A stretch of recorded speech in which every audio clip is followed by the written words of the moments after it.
Hello guys, hello. This is for Taurus. Taurus, welcome dito sa aking channel, Kapalaran 888. Welcome guys.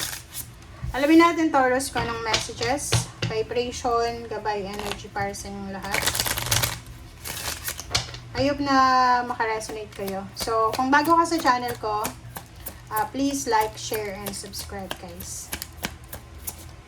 Oh, sorry.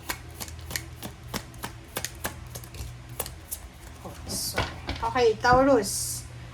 King of Clover, Ace of Clover, 3150, 810, 10 of Diamonds.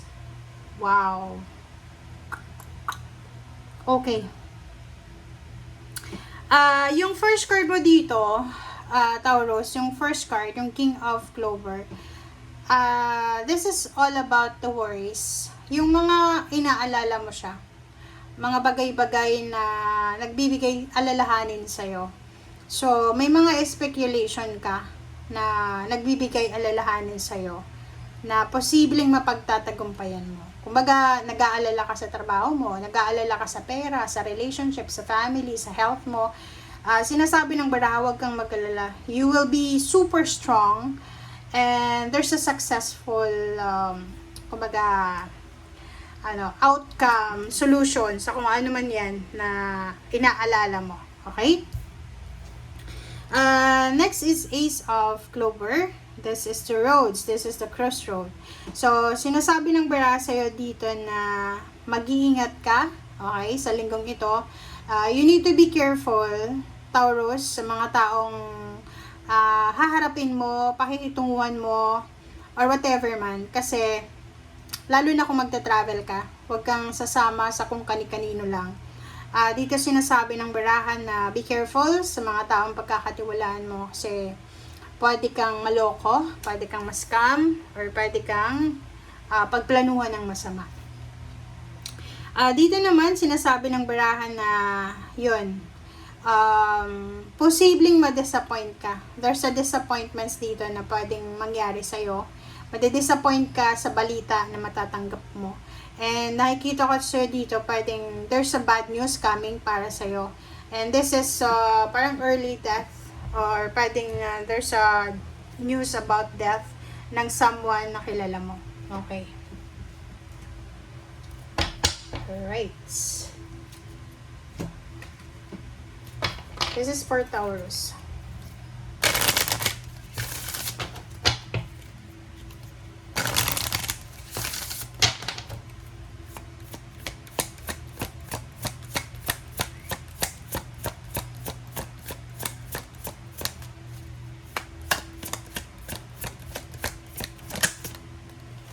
Alright, so Castle. Number 30, Castle.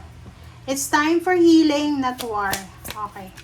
So, nakikita ko sir dito na sa linggong ito, there's an opportunity na posibleng may mga kaaway ka, like for example, friends or family members, katrabaho, yung boss mo, may mga misunderstanding kayo na posibleng masettle siya. Pwedeng magkaroon ng reconciliation, ng forgiveness, apologies, parang ganun. Okay, so sinasabi ng barahan na tama, nasa tamang panahon ka, na this week is time for healing. Time for healing siya, guys. Okay?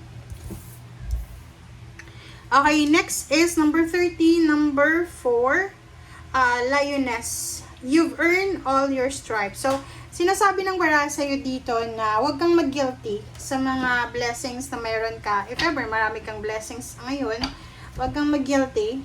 It's because lahat daw ng blessings na yan, deserve mo yan. Okay? So, if you have financial or emotional blessings, you need to be grateful and thankful. And huwag kang mag-guilty.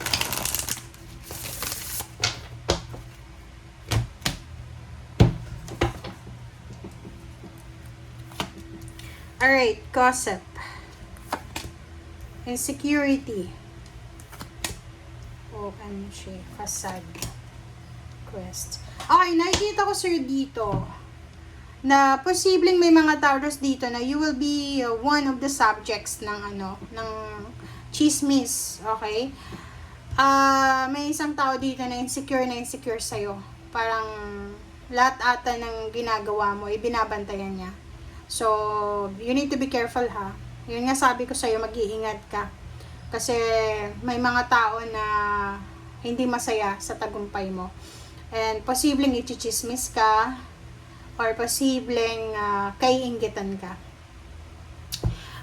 Nakikita ko sa'yo dito, this is between father and son, mother and son, mother or daughter, father or daughter. So, this is the relationship between kids and the parents.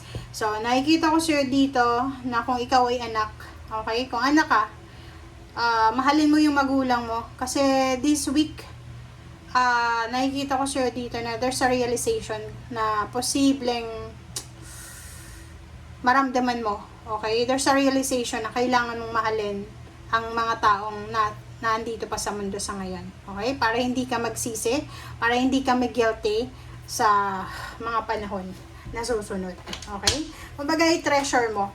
Kaya nga sabi dyan, it's time for healing, not war.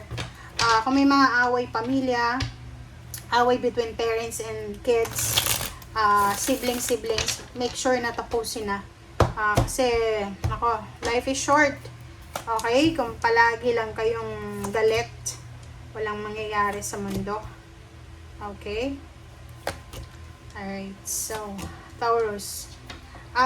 Page of Wands and Hierophant, Magician, Page of Cups, Five of Pentacles. Are you suffering financially?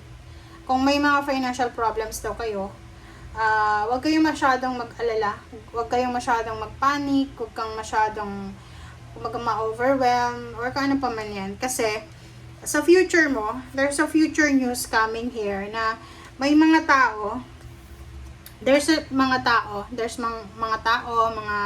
mga connections na posibleng milagro siya na papasok sa buhay mo para tulungan ka. So, like for example, Taurus, ngayon, pwedeng nag-aalala ka kung anong mangyayari sa'yo sa future, or about kung may business ka, para iniisip mo, ano bang mangyayari sa business ko? Magiging business pa rin ba siya after few years? Or sa trabaho, hindi mo alam saan ka pupulutin after few years. Dito sa barahang to, sinasabi, wag kang mag-alala. Kasi yung future mo, sinasabi ng baraha sa'yo na your future is super, parang successful. Kasi dito, may mga tao, connection, syempre tao yon, magiging connection mo, milagro na ipapadala sa'yo ng universe para makatulong sa'yo. Tutulungan ka nila emotionally and then financially. Okay? So, yung mga financial problems mo ngayon, wag mo siyang ipupush sa future kasi wala ka pang alam. Sa future, sinasabi ng barahan na maraming tutulong sa'yo. Maraming mga tao na pwedeng makatulong sa'yo para magtagumpay ka. Okay? Thank you guys. Bye!